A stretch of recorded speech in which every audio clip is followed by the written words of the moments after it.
Turn with me over to Psalm 19. Psalm 19. Psalm 19.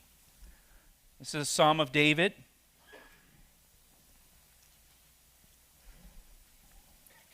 Psalm 19, look what David says in verse 1. The heavens declare the glory of God, and the firmament show his handiwork. Day unto day utters speech, and night unto night reveals knowledge. There is no speech nor language where their voice is not heard.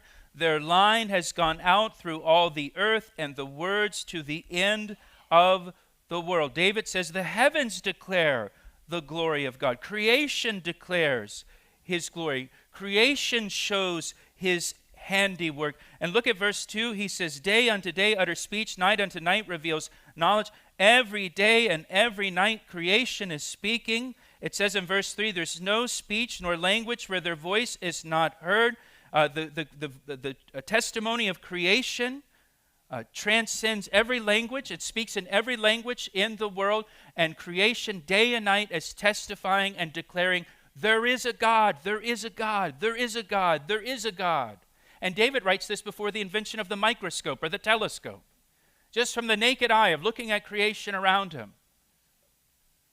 In every language, every nation, every person, creation is speaking and declaring, there is a God, there is a God. You look at the complexity and the beauty of creation, it testifies, there is a God. And the message of creation is clear, and it's understood by every person, Paul says. Now go back to Romans chapter 1 and look at the end of verse 20. Look what it says. God has revealed himself through creation so clearly that the ungodly person is without excuse. They are without excuse. They have no good reason to ignore God. They have no good reason to live their life without acknowledging God and honoring him. They are without excuse because of the testimony of creation. This is why Psalm 14 verse 1 says, the fool has said in his heart, there is no God. It's foolish to say that. It's foolish to say that there is no God. Because God has made himself known in you, and God is testifying to his existence through creation. And so it's foolish to say that there is no God. It's like saying there's no sun. When you see its light and you feel its heat every day. Now the reason, please hear me, the reason the ungodly are ungodly is because they love their sin. They love their sin. Listen, it has nothing to do with evidence for God. It has nothing to do with proof. It has nothing to do with needing a greater revelation. And if I just saw more evidence, then maybe I could believe. It has nothing to do with that. There is enough revelation of God through his creation to condemn every person. That's the point that Paul is making. They're without excuse. It's not an issue of evidence. It's an issue of sin. So God has revealed himself in mankind. He's made himself known in man. He has revealed himself through creation, this general revelation that everybody sees, everybody understands.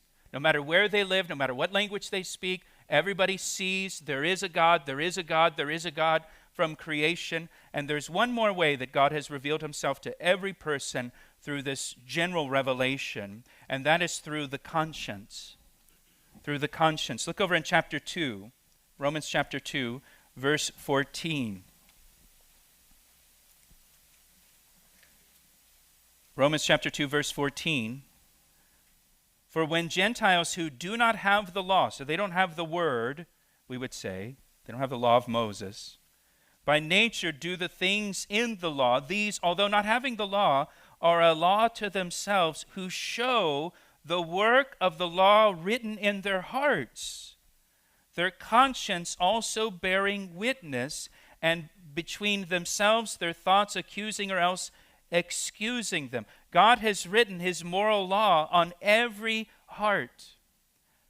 Even the person who's never heard of Jesus Christ, never seen a Bible, never heard the Bible, never heard the 10 Commandments, God has written his moral law on every heart.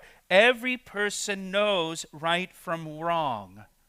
It's wired into the heart of every person. But people ignore the moral law written on their heart. They ignore the conviction of their conscience. You've done that, I've done that. But there's a law there. There's a law there.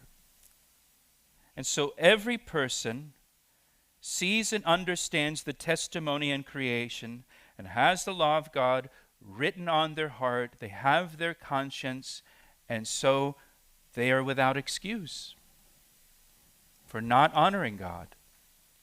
You know, someone will ask about the people who never hear of Jesus Christ or never hear the gospel or never have a Bible. Is it fair of God to condemn them? Well, they have creation around them, testifying there is a God. They have the law of God written in their heart, and they're not honoring the God that has revealed himself in creation, and they're not obeying their conscience and obeying the law written on their heart, and so they're guilty before God. They haven't revealed what God has. They haven't obeyed what God has revealed to them.